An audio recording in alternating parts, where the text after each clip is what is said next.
What's going on, guys? Welcome back to the shop and welcome to Crank It. Today in the shop we got a Polaris 800 RZR S, and today we're going to be talking about wheel bearings. So what we're going to cover on is, like, if you're going to look at a machine to buy it for yourself or with a buddy or something, one of the things you're going to want to check out is the wheel bearings on it. And what you're going to do is walk up to the machine, grab hold of the tire and shake it back and forth. This is something you kind of feel in your hands. This one here has a little bit of slack in it. What feels like a little bit of slack here, once you get this machine home and jacked up, it's going to be totally different. It's going to have a little more slack than what you're feeling right here. So let's get it jacked up and see how much slack this thing's really got in it. All right, now that we got our machine jacked up and everything, you can see and hear this bearing has a lot of slack in it. So what we're going to do is we're going to take our wheel off, we're going to take our hub off and everything, knock this bearing out and get us a new one installed. So follow along, we'll take you through step by step.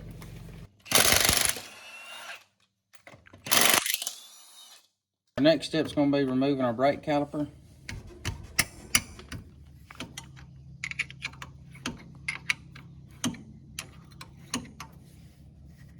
On your brake caliper you have two bolts. You have one up top and one down on the bottom. You take these two loose. Sometimes you have to take a screwdriver and just kind of pry your brake pads apart just slightly, and this right here will flip right off. Now we got our caliper out of the way. This caliper is not heavy enough to damage the brake line, so we're just going to let it dangle. Next thing we're going to do is remove our Carter pin and remove our axle nut.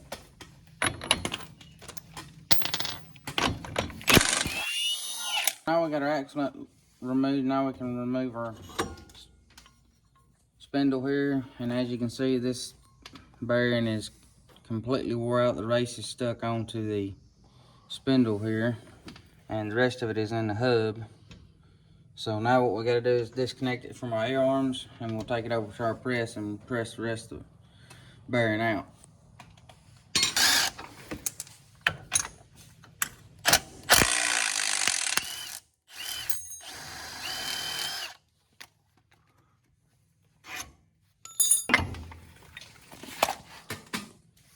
First thing you're going to want to do before you try to press this bearing out is there's a lock ring around this, or snap ring. Get your snap ring pliers, pull it out.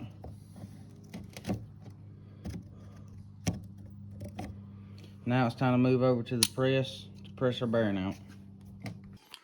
So if you don't have a press like I do, what you can do is check down in our description and I'll have this listed. This is what they call a race driver, and I use these on bearings and everything. You can just simply take this, flip it upside down, sit it down in there, and you can take this and put it in a vise and either clamp it down this way or clamp it down this way, and you can literally just beat the bearing out. It's not going to hurt this unless you just get really super crazy, but I've done that several times in the past whenever I couldn't afford a press, but now I've got a press, so this is what I'm going to use.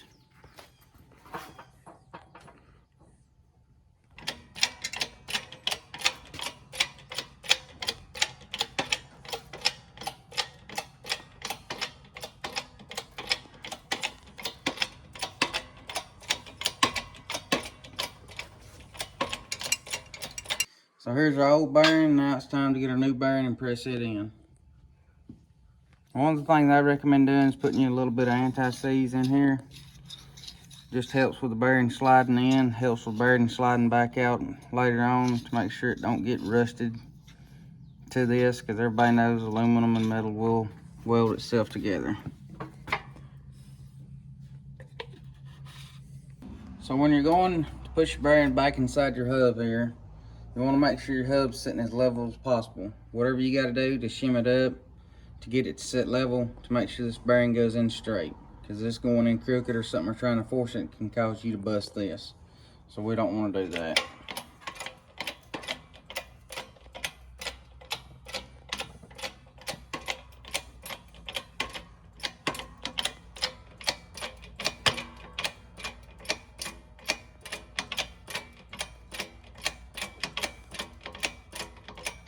So when you put your bearing back in, you always want to make sure you push it down below the lock ring or snap ring, whichever one you want to call it.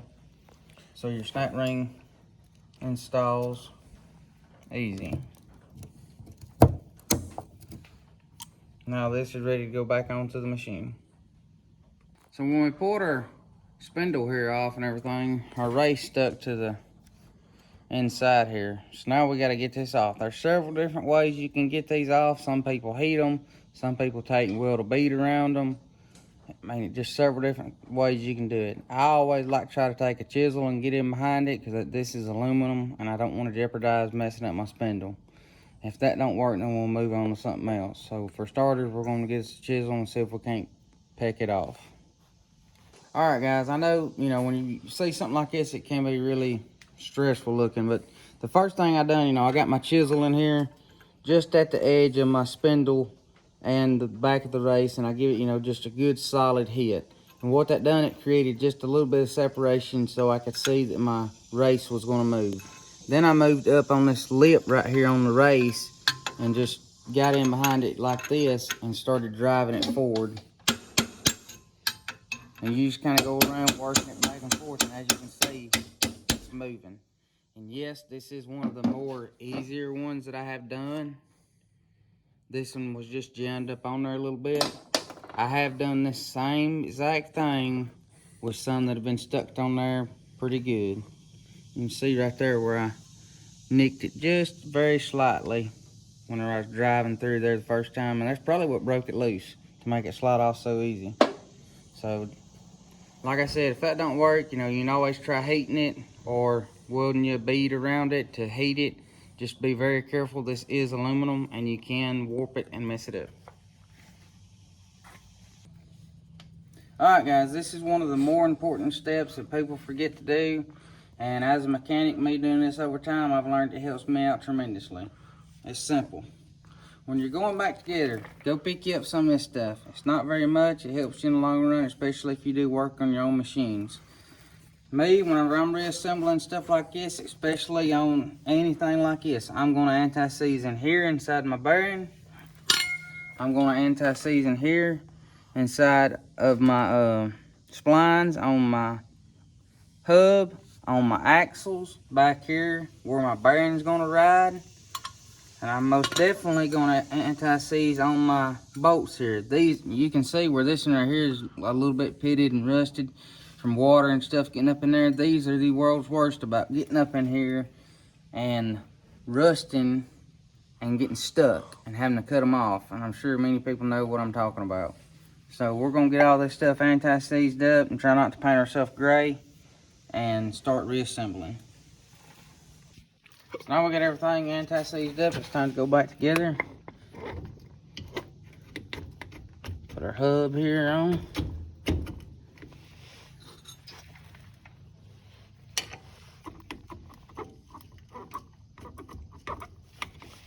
Get everything lined up here.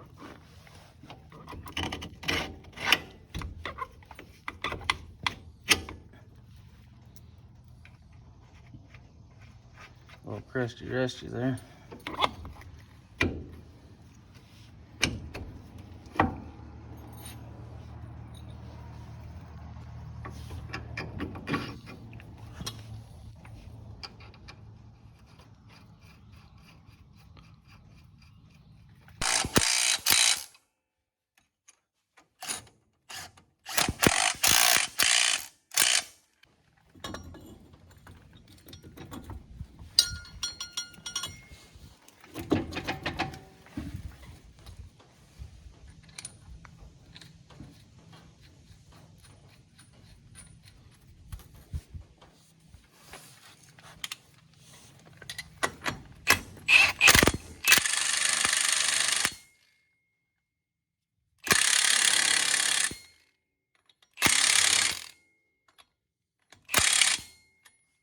Carter key put in. Got our Carter key in, now it's time to reinstall our brakes.